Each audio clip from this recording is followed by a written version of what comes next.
பரந்தூர் வானூர்தி நிலைய திட்டம் கைவிடப்பட்டதற்கு எதிர்ப்பு தெரிவித்து சட்டப்பேரவையில் இருந்து திமுகவினர் வெளிநடப்பு செய்தனர்.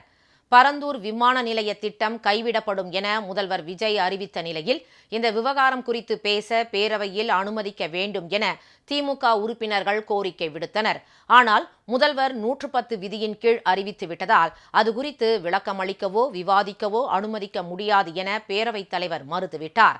இதனைத் தொடர்ந்து பேரவையிலிருந்து திமுக உறுப்பினர்கள் வெளிநடப்பு செய்தனர். பின்னர் செய்தியாளர்களிடம் பேசிய திமுக முன்னாள் அமைச்சர் தங்கம் தென்னரசு, பரந்தூர் வானூர்தி நிலைய திட்டம் குறித்து விவாதிக்க கவன ஈர்ப்பு தீர்மானத்தில் பேச அனுமதி தருவதாக சொல்லிவிட்டு திடீரென்று இன்று 110 விதியின் கீழ் அந்த திட்டம் கைவிடப்படுவதாக அறிவித்துள்ளதாக கூறினார். தமிழ்நாட்டின் தொழில் வளர்ச்சிக்கு பரந்தூர் வானூர்தி நிலையம் மிகவும் அவசியமானது என்றும் இத்திட்டத்தை கைவிட்டதால் வரவேண்டிய மிகப்பெரிய தொழில் வாய்ப்புகள் மறுக்கப்பட்டுள்ளன என்றும் அவர் கூறினார். ஒரு திட்டம் நாட்டுக்கு வரும்போது அதில் அரசியல் செய்யக்கூடாது என்றும் அவர் கேட்டுக்கொண்டார். இன்றைக்கு நம்முடைய மாண்புமிகு முதலமைச்சர் அவர்கள் அந்த திட்டத்தை கைவிட்டிருப்பதாக அவர் அறிவித்திருக்கிறார். அரசாங்கம் ஒரு கொள்கை முடிவை எடுக்கிறது.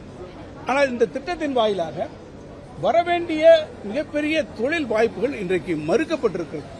காரணம், நான் ஏற்கனவே சொன்னதைப் போல அந்த பகுதியிலே வரக்கூடிய இந்த வாய்ப்பினால்தான் திருவெரும்புதூரை சுற்றி இருக்கக்கூடிய பகுதிகள், சென்னையை சுற்றி இருக்கக்கூடிய பகுதியில் பெரிய அளவிலே தொழில் வளர்ச்சியை பெறக்கூடிய ஒரு வாய்ப்பினை வரும்.